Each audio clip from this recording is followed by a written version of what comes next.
You wanted the best. You've got the best podcast, the hottest podcast in the world. The Chris Voss Show, the preeminent podcast with guests so smart you may experience serious brain bleed.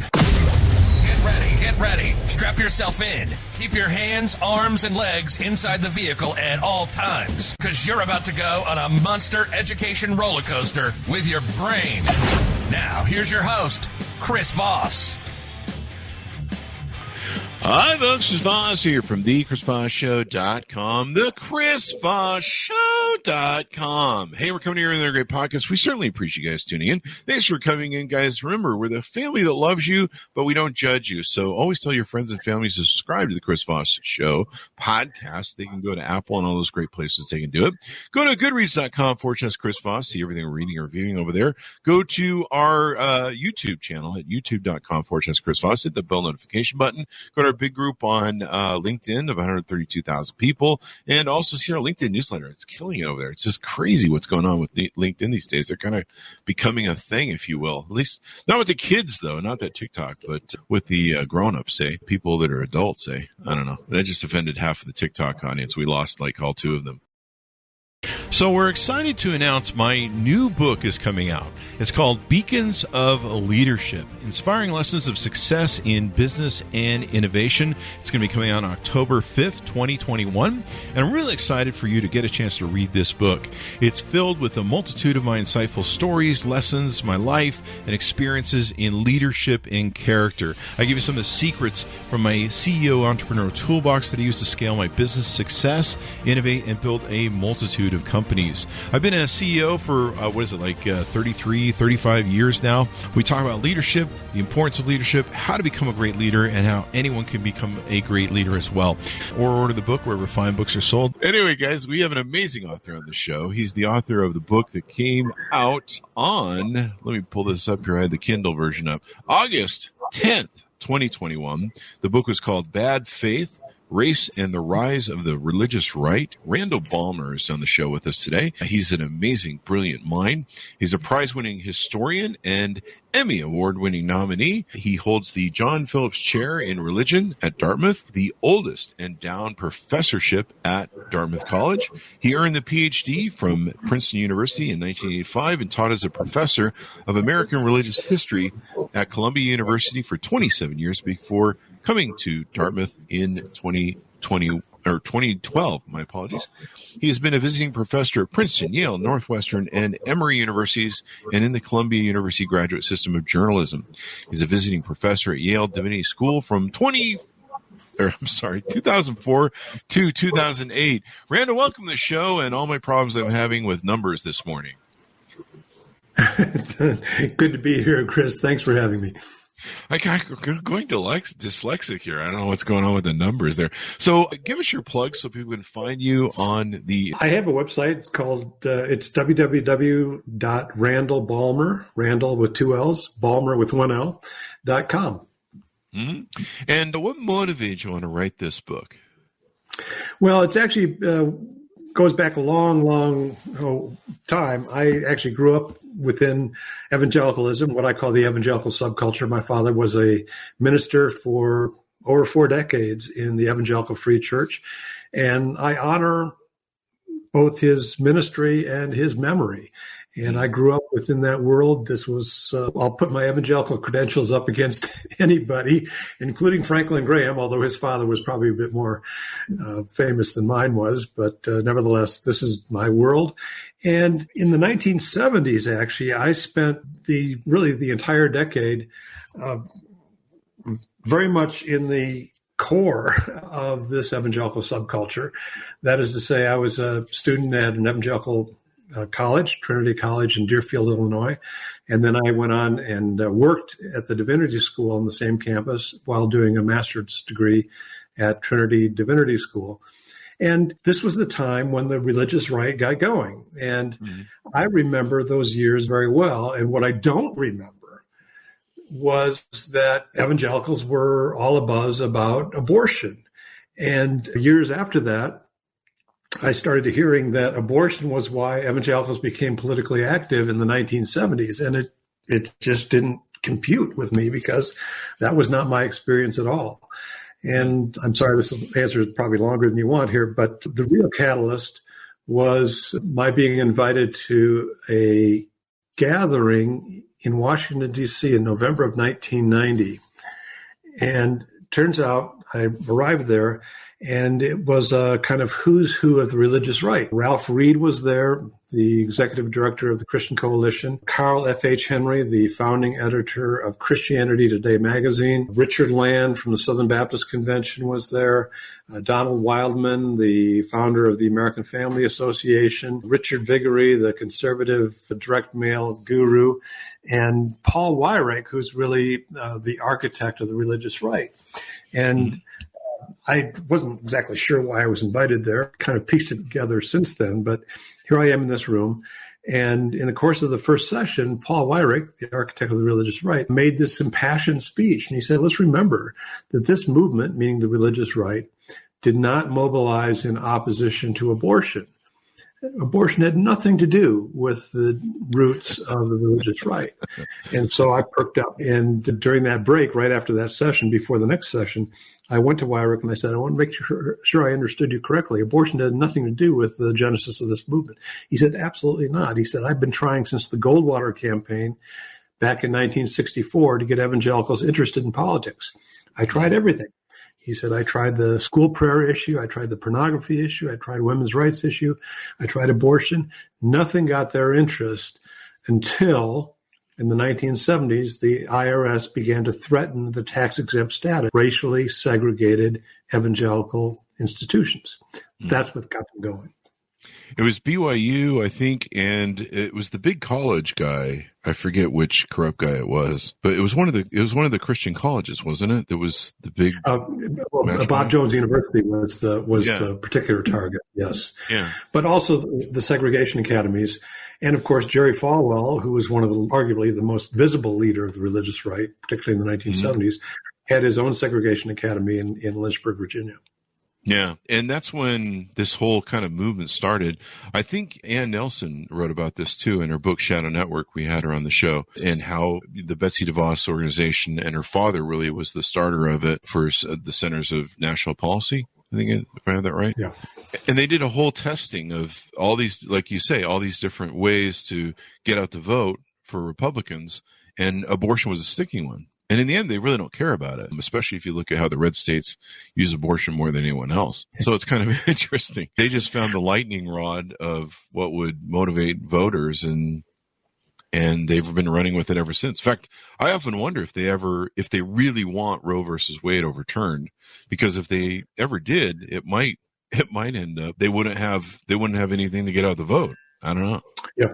Yeah. I think you can make that case. And as I say, I don't remember if I said in the book, but I've certainly said on other occasions, for the leaders of the religious right, the abortion issue was really a godsend. That is to say, it allowed them to deflect attention from the real origins of their movement, which it was, I mean, to put it in the plainest terms, a defense of racial segregation. And they were able to kind of, with sleight of hand, kind of take a more elevated topic as their signature issue. And if you even look at how they present it, they try and accuse minorities of having higher abortion rates. But if I'm correct, you correct me if I'm wrong. Yes. I believe there's more white people using abortion, especially in the red states. I believe that's true. I haven't looked at the figures themselves. I mean, what I can tell you, and this is fairly well established, is that the abortion, since the Roe v. Wade decision, the abortion rates during Democratic presidencies as opposed to Republican presidencies is far lower. Yeah. It's pretty interesting how that works during those times. Huh? And that's probably primarily due to economics. So what did you find there? Was their real agenda? You mentioned their real agenda was other items. Was it just the racial control? Is that about white power in America, the original sin of America, racism, or were there other aspects involved? Well, I think there was a kind of a menu of grievances, but again, the catalyst was a defense of racial segregation, as you say, America's original sin, which we still haven't atoned for, we still haven't addressed adequately. And that was clearly the provocation. And I'll give you one example of this. Well, first of all, let's go back to the years surrounding the Roe v. Wade decision. 1968, Christianity Today magazine, the flagship magazine for evangelicalism, with another evangelical organization called the Christian Medical Society, convened a conference over several days to discuss the morality of abortion. Mm-hmm. And these are, the heavyweight theologians of the evangelical world.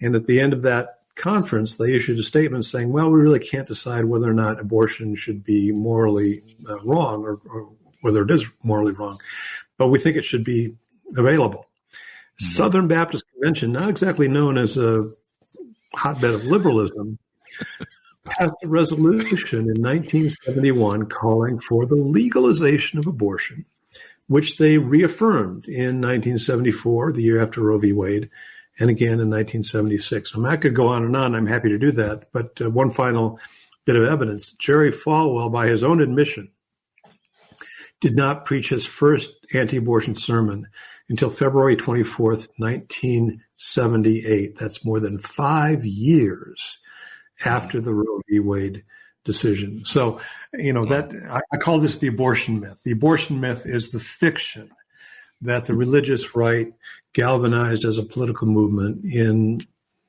opposition to Roe v. Wade. It's simply not true. Yeah, I know that the Center for National Policy, Betsy DeVos and her father, I guess, who founded it. I think her father was in the Nixon administration or advised the Nixon administration. They've been Republicans for a long time. Yeah, and I mean their big play has been to fill the SCOTUS court, and there's an umbrella underneath them of I think 250 PACs or political agendas. I mean, there's a whole team that has agendas. They're very secretive, and they just found that abortion was the thing that got out the vote that they could use to whip up that lightning rod. And so you talk in the book about how that's been used ever since. It has. And the way that came about actually was sort of an accident. It really was the 1978 midterm elections. And what happened was that Paul Weyrich, as I said earlier, the architect of the religious right, went to the head of the Republican National Committee. At that time was Bill Brock, a former senator from Tennessee. And Weyrich asked Brock for money to organize, to try to mobilize evangelical voters. And according to Weyrich, Brock looked across the desk at Weyrich and said, "Are you crazy? Who are these people? I'm not going to give you this money." And Weyrich then resolved to go out and elect some rather improbable people in 1978. This was his intentions. And what happened was in 4 Senate races in 1978, one in New Hampshire, one in Iowa, 2 in Minnesota. One of them was for Walter Mondale's unexpired term because Mondale was vice president. The final weekend of the campaign, pro-lifers, that is Roman Catholics, leafleted church parking lots. And 2 days later, in an election with a very low turnout, all 4 favored Democratic candidates lost to Republicans. And I remember reading through Weyrich's papers out at the University of Wyoming in Laramie. And it's almost like the papers started to sizzle because he realized he finally had the issue that was going to galvanize grassroots evangelicals.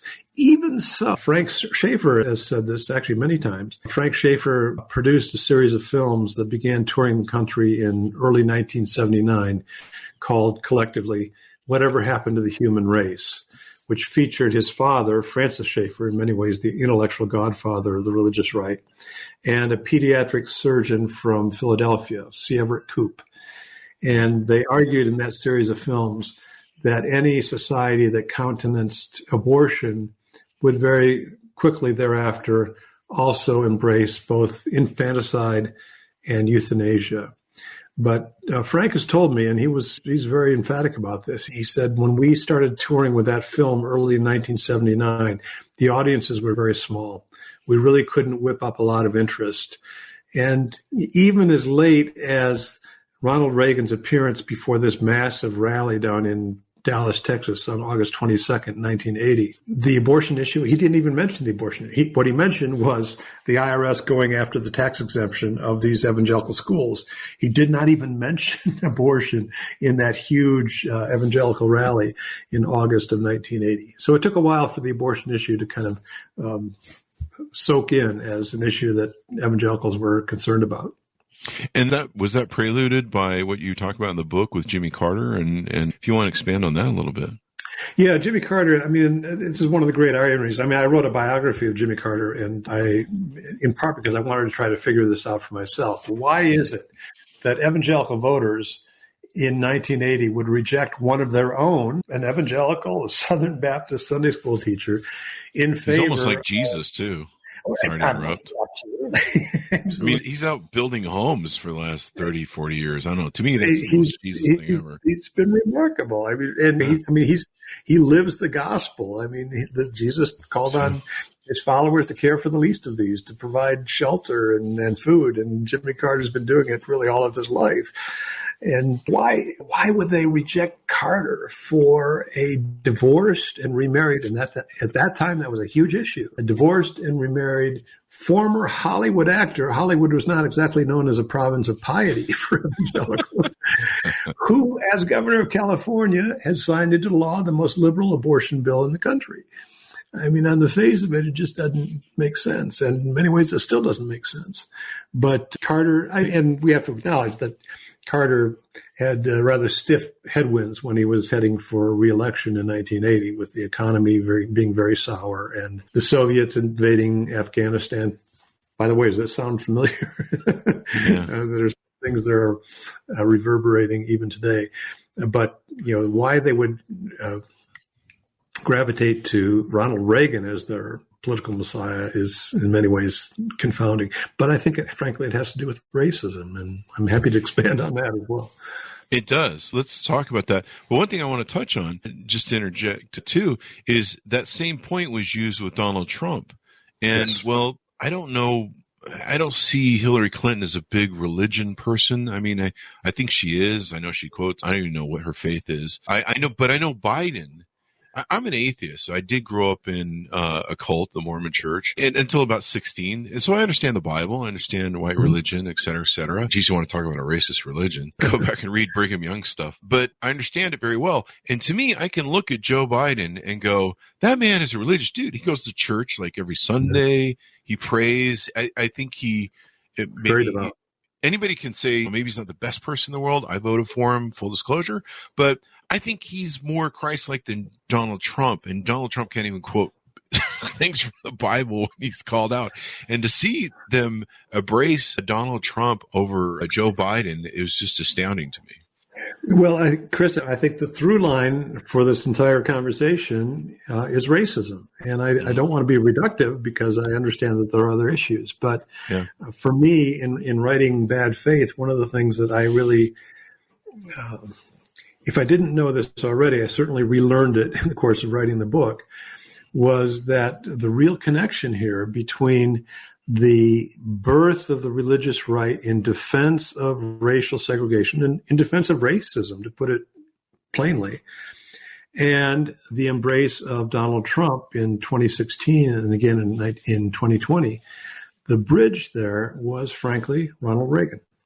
Mm-hmm. Ronald Reagan entered California politics in opposition to the Rumford Fair Housing Act that sought to ensure equal access to both rental and purchase of real estate.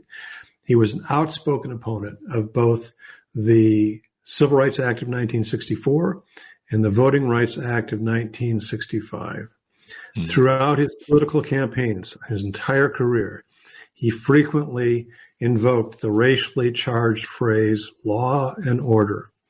And for me, the kicker, aside from his decimation of the Civil Rights Commission when he was president and his continuing support for South Africa, the apartheid regime, the kicker is the fact that he opened his general election campaign for the presidency in 1980, August 3rd, 1980, in, of all places. I mean, you think of all the places he could have done this. And he was a master of symbolism, so he understood what he was doing. He opened that general election campaign at the Neshoba County Fair in Philadelphia, Mississippi. I still can't quite believe it. And this, of course, was the place where 16 summers earlier, members of the Ku Klux Klan, in collusion with the sheriff's department, abducted, tortured, and murdered 3 civil rights workers. And again, Reagan, the master of symbolism. And in case anybody missed his meaning, he invoked that age-old segregationist battle cry on that occasion: I believe in states' rights. So I think that the bridge between the origins of the religious right in defense of racism, defense of racial segregation in evangelical schools, and Donald Trump in 2016, frankly, is Ronald Reagan. Yeah. I remember growing up in that age of Southern California when segregation was the brown thing with SCOTUS and something that was coming to the part. But yeah, he raised himself on white religious Christianity power. He not only quoted what you mentioned earlier, but his favorite thing was, and the quote of the law and order thing comes from Nixon. And of course we know, how racially charged that was, the start of the war on drugs, which really was a racial war. But the other original lie he would tell is one of the foundations of the original lie is the shining city on the hill. Yeah. Right. And he was the guy who brought that back. And that goes to the whole Christianity thing, that the God-given people, this land was, I was even raised believing that God chose me as a special little being to come to America because I was special. And I guess the people in Africa got screwed or Europe got screwed or something. It was really sick. It was really sick what I was taught. It really was. I mean, because I remember sitting there thinking, well, what did that guy do over there in Europe or China or wherever? What? How come I'm special? But you are. And the Jesus and John, growing up with John Wayne and all the sort of thickness that goes that. But you really address it. There was a lot of things going on in California. There was a segregation. There was the Hispanics, large amount of Hispanics coming in. And so he used them as a whipping post. The things that they did with the Reagan administration that just took everybody back to the Stone Age, racially or minorities, was just unfortunate. And it was all surrounding that white religion stuff. Yeah. Well, and you also had his frequent mention of the welfare queens, right? The women of color who were supposedly living off the public dole in lives of luxury. And so he was never able to produce any of these welfare queens, but he talked about them as though they really existed. And it turned out to be a rather powerful campaign tool for him. Yeah. It was an interesting book. We had Jean Guerrillo on, who wrote Hate Monger, Stephen Miller's bio, and she really documented the rise of what was going on at that time. In fact, that recent governor, the guy who ran for governor, who's the radio show guy, he's black. Oh, yeah. Larry Miller? Larry something, yeah. Yeah. Anyway, he was a big radio proponent against everybody, including what was going on in immigration. Basically, just Ronald Reagan really tapped into that and set us back. And then Donald Trump seemed to just repeat the same playbook. It's like Nixon, Donald Trump. And then, even, was it Willie Horton or what was the stunt that W. Bush, one of the George Bushes pulled? H.W. Bush. It was Willie Horton. Yeah, Willie Horton. Yeah, that was one of the most despicable campaign ads, and certainly in my lifetime, and I've seen a lot of them. Yeah, that was interesting to consider Donald Trump. And so you found that there's this pattern going through the system of, it almost seems to me, and I'm a layman when it comes to legal stuff, but it almost seems to me like Republicans constantly just put up these lawsuits that they know they're going to fail before the Supreme Court. They're usually weak. They're usually overreaching. I was surprised at I shouldn't be surprised because of the way the court is now, but I was surprised at how they'll just lob some of the most craziest stuff at SCOTUS and work it through the courts. They'll spend hundreds of $millions of taxpayers' money to things they know they're going to fail, but you can tell what they're doing it for. They're doing it for votes. They're doing it to bring out the vote. They're bringing to fire up their base and support.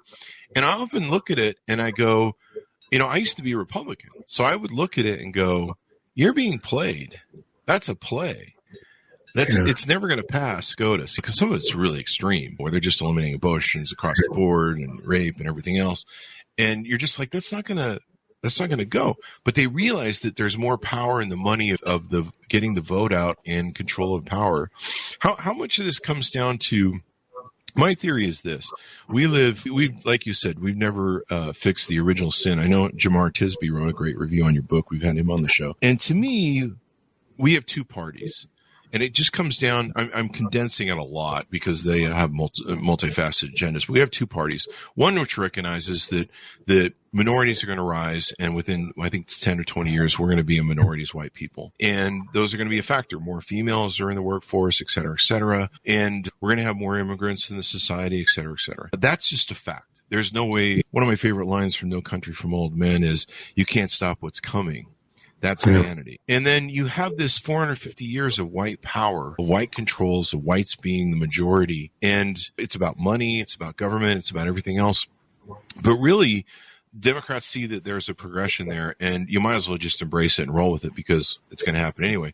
But it seems like Republicans are this party that's still holding on to the white power, and it's for white power, for money, for whatever, but it's about white power and voting blocks. I mean, I've seen so many Republicans say, we're losing the battle of power because these immigrants, they're coming in and they're going to vote.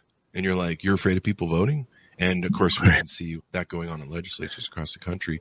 So that's really what it comes down to me is the two parties. That's what I see as the core basis for the two parties. Am I wrong? What do you think? No, I think you're right about that. And what I would extend a little bit further by saying that one of the devices that the Republicans are using over and over again is the device of nostalgia that is trying to conjure this usually mythic golden past when everybody was Christian, right? There was no homosexuality. There was no sexual deviance. There was no crime. And of course, all of that is questionable at best. But it's a very powerful tactic. It's a very powerful strategy to try to say, look at what we've lost, and then point the finger. This is why we've lost it. This other side is soft on crime. You're hearing it. I mean, it's magnified just in the past few months since Joseph Biden became president, right?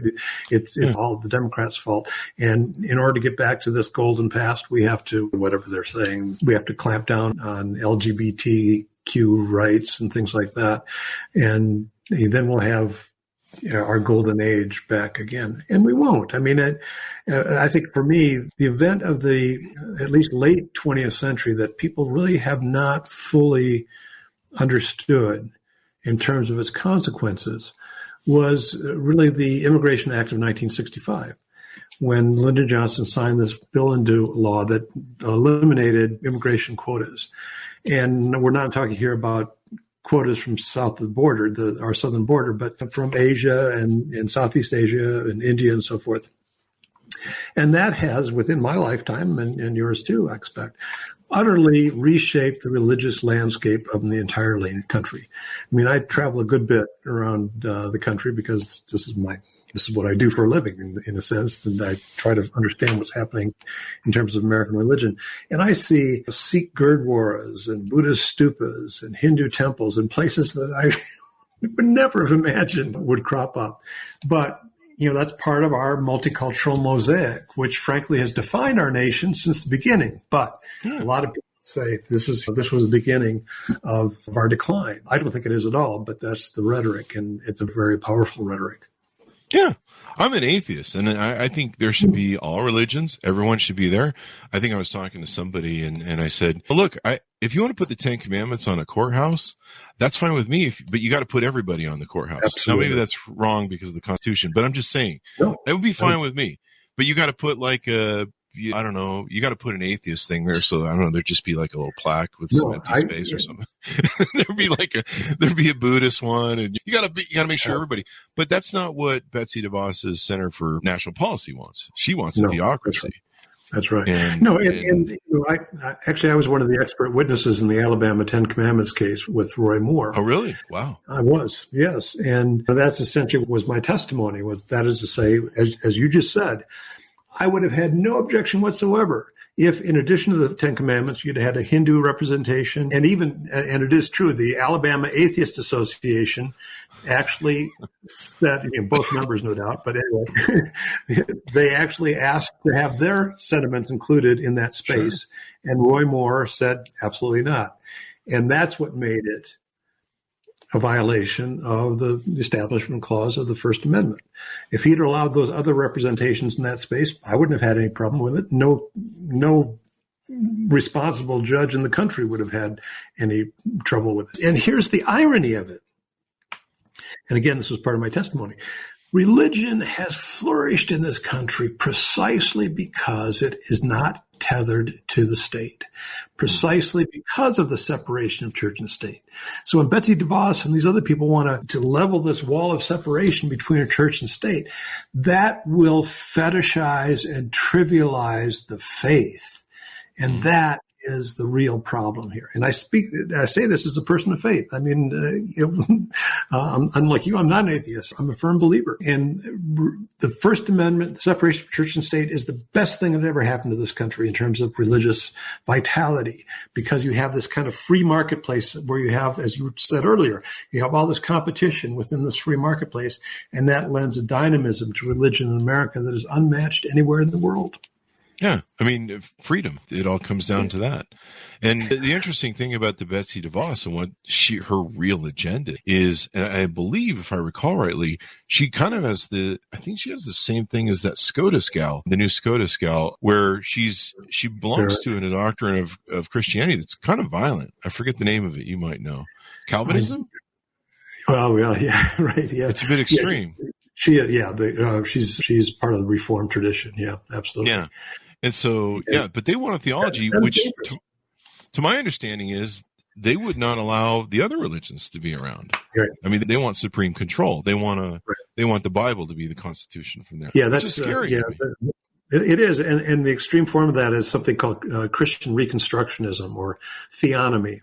Mm-hmm. And that gets into really scary stuff, because these people are talking about revising the criminal code according to Levitical principles and things like that. You'd have capital punishment for juvenile delinquency and things like that. I mean, it's people don't really realize it, but if these people, that is, Americans don't really realize what's at stake here. But if these people really got in control, it's a scary scenario.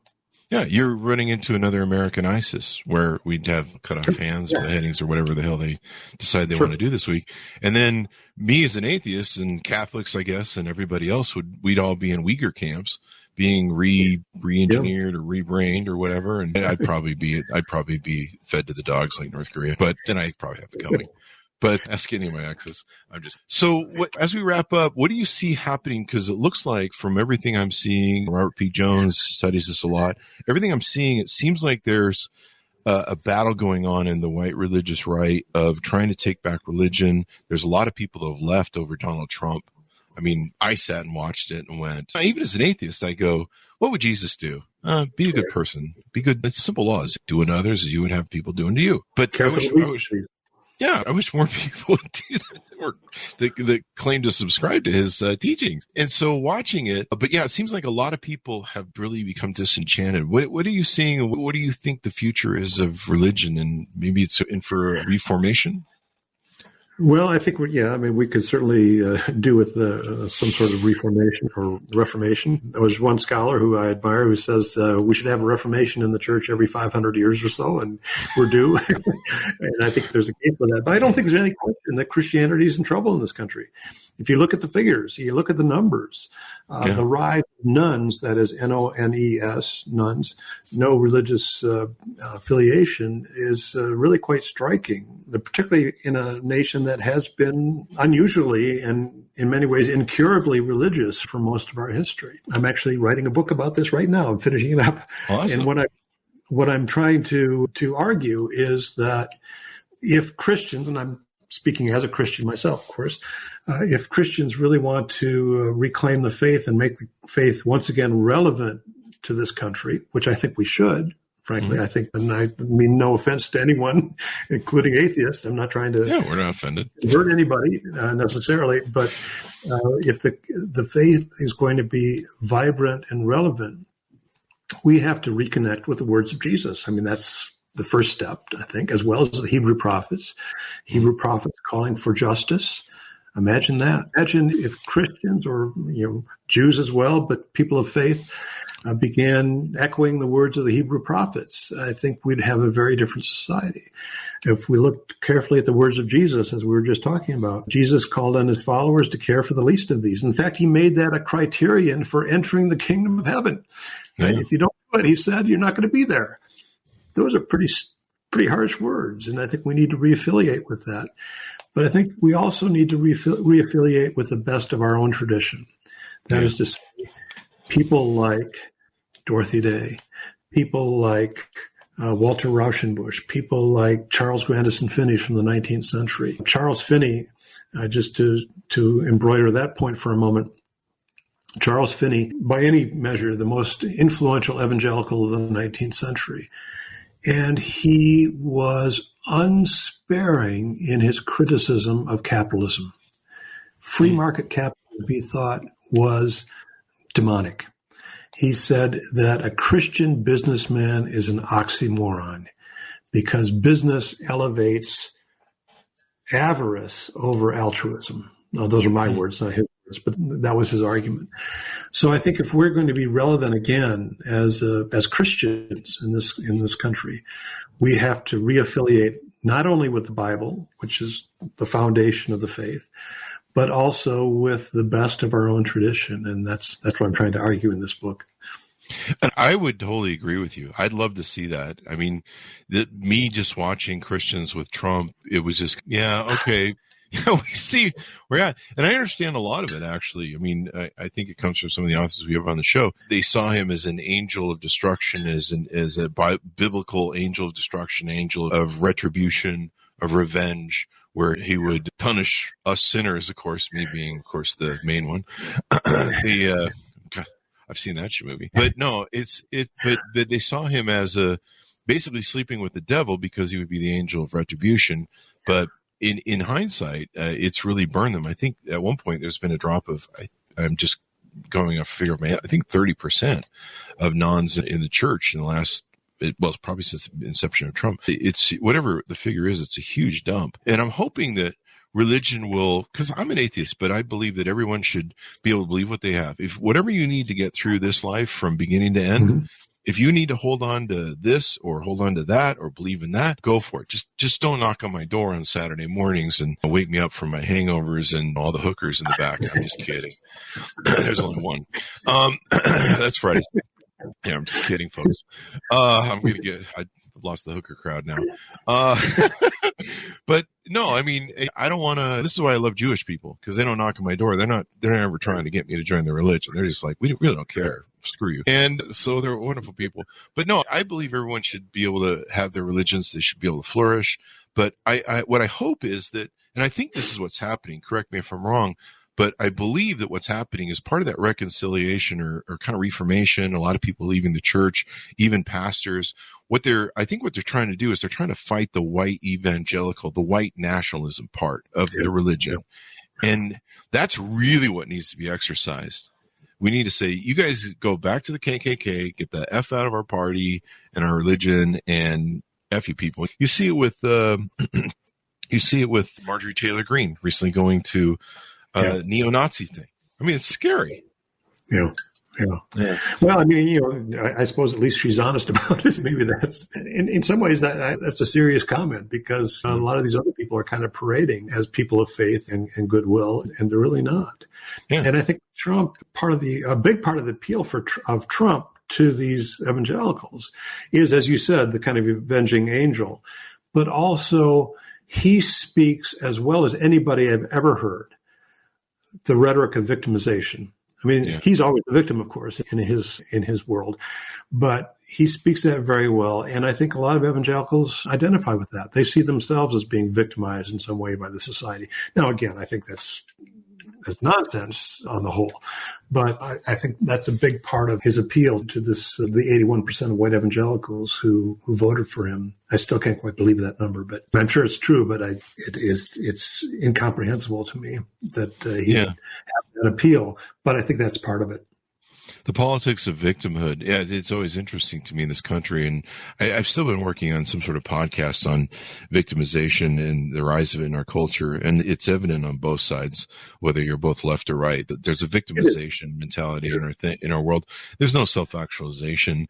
And it plays on both sides. You see it in the woke crowd. You see it in the thing. I'm a moderate Democrat, probably as middle as you can go these days. And I've been a Republican and I've been a liberal.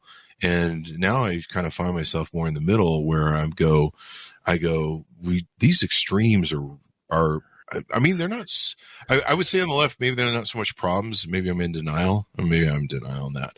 But the extremes are really our biggest problem. So the white nationalist extremes, the woke extremes, we need to start being more in the middle and being more Americans that come together and see. I often tell people, I'll take a lie detector. If Donald Trump would have been a Democratic president and Hillary Clinton would have been Republican, or whoever, put everybody over there except for Hitler, I would have voted for anybody but Donald Trump because I understood what he represented.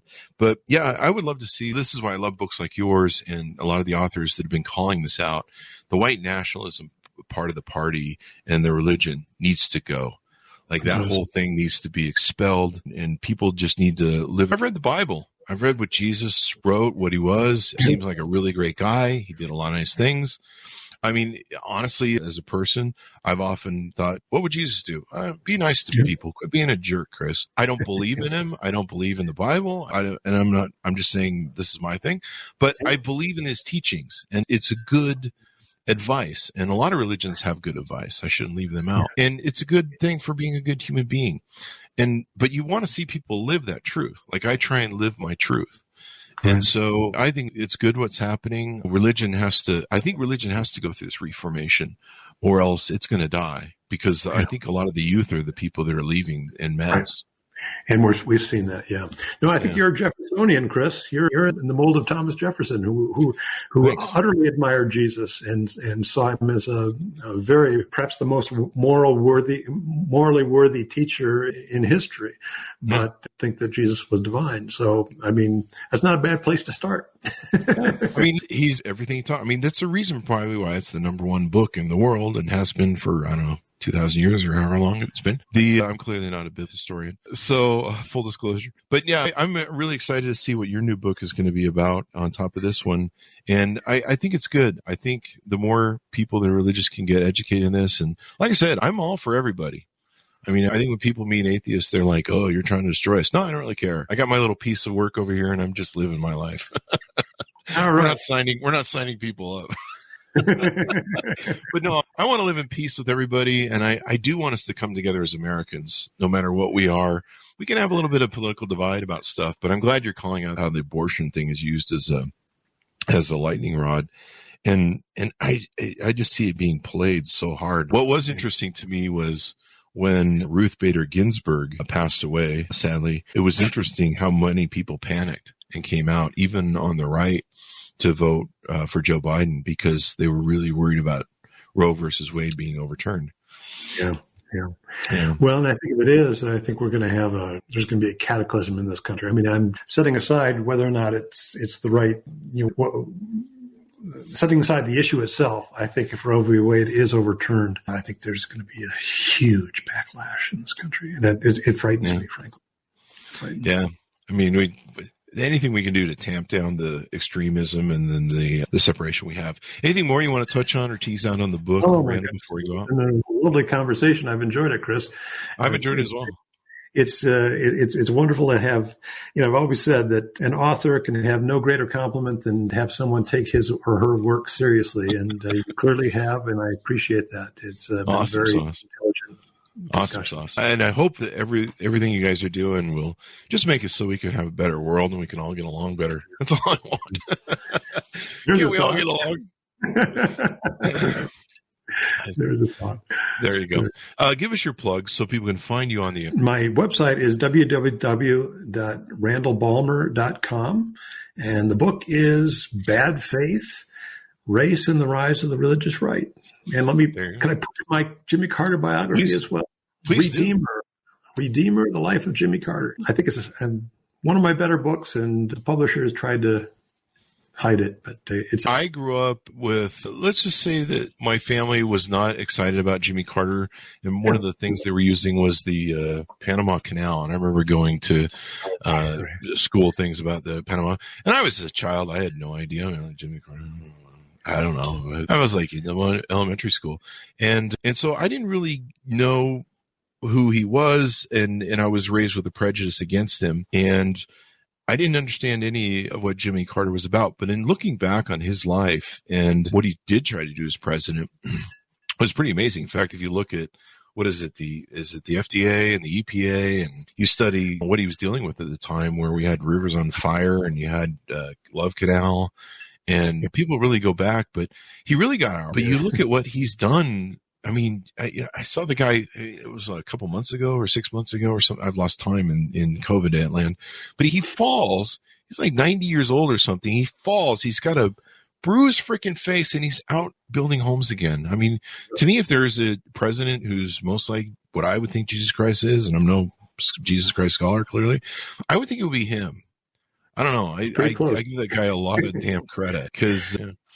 Yeah, I think you're right. And with just quickly on the Panama Canal Treaty, I mean, I think what he did see into the future. He understood that if the United States was going to have any meaningful relationship with third world countries, we needed to renounce imperialism.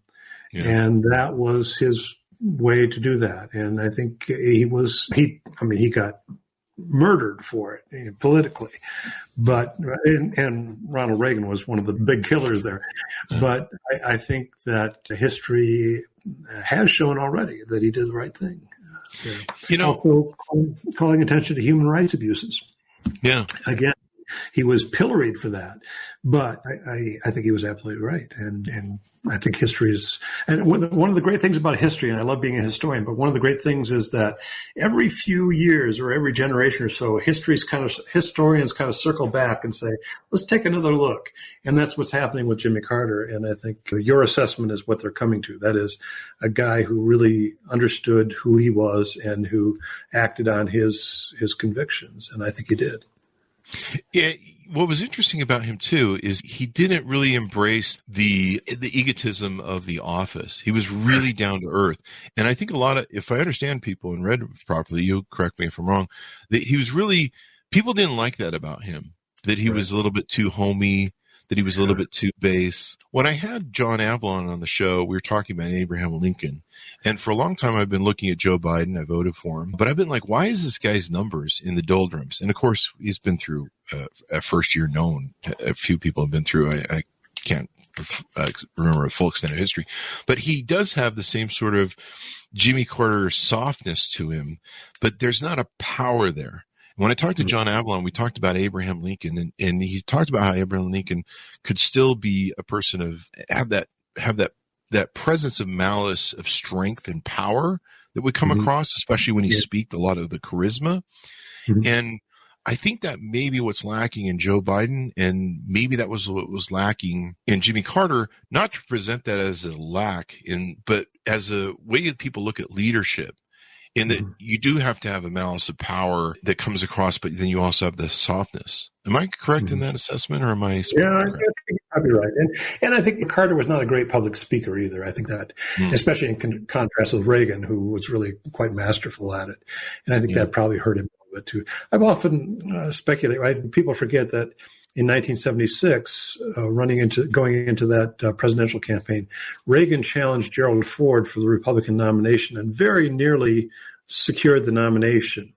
And I've often speculated that if Reagan had won the Republican nomination and won the presidency in 1976, given all of the historical events that unfolded during that time, the Arab oil embargo, the Soviet invasion of Afghanistan, 3 Mile Island disaster. I mean, poor Jimmy Carter. I mean, he just got hit with everything.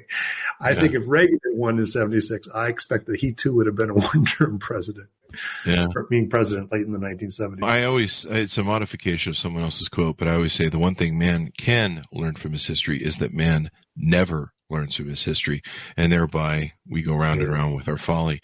But, if you think about it, Jimmy Carter was really an answer to the Republican failure under Nixon, and it was a repair time for America. Absolutely. So Joe Biden is the repair time for Donald Trump. Absolutely. And, where does that leave us? Who's next? Well, I mean, and frankly, Bill Clinton for George H.W. Bush with the economy, and Barack Obama for the Great Recession of 2008. I mean, people, that's where it's useful to have some historical perspective. Say, wait a minute, the economy's in the tank. Here comes a new president. He fixes it, and then, of course, things happen. But it brings me back to what Obama said that got me through the last 4 years was 5 years, I guess. Well, 5 years ago. But as Americans, as our country, we zig and we zag and we zig and we zag and we zig. And hopefully we always zag back. But yeah, we do seem to kind of bounce between the extremes, don't we? Maybe. Yeah, we do. I don't know. All right.